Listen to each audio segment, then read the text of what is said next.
the services you provide every single day to deaf Americans make our civil rights laws real.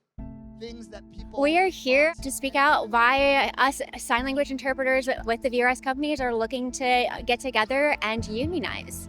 We're talking about people's accessibility here. This is a big part of people's lives. And if you can empathize with that, then you really should care. We never know when we're going to need someone else's help. And these services actually are a lifeline for people deaf and hard of hearing or not.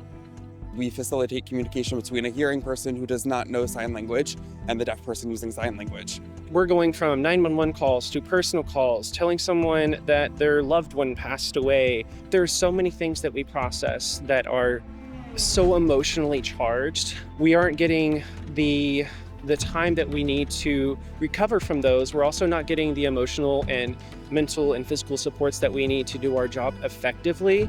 It's exhausting. You don't really get a time to take a drink of water or put on some chapstick in between calls. It's really, really fast paced. I'm seeing a lot of burnout from experienced interpreters, a lot of burnout from new interpreters, just exhaustion overall from being overworked. And when we're overworked, we really can't do our best. We are working ourselves to death. The current environment that we're working in is not sustainable. It's about dignity, it's about justice, and the future of equitable communication for deaf Americans. We are working with OPIU to form the ASL Interpreters Union. We are a national campaign across the entire country.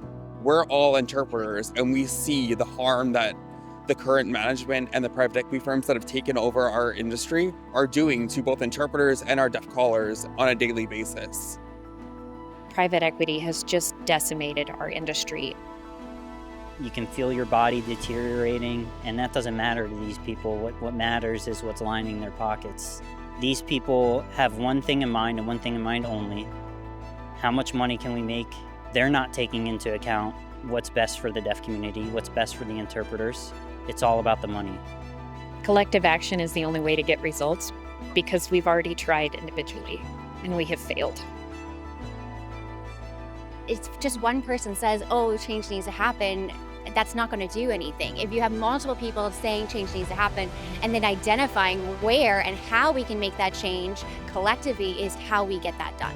Without a union, I don't see these companies changing course. It would be easier to do nothing.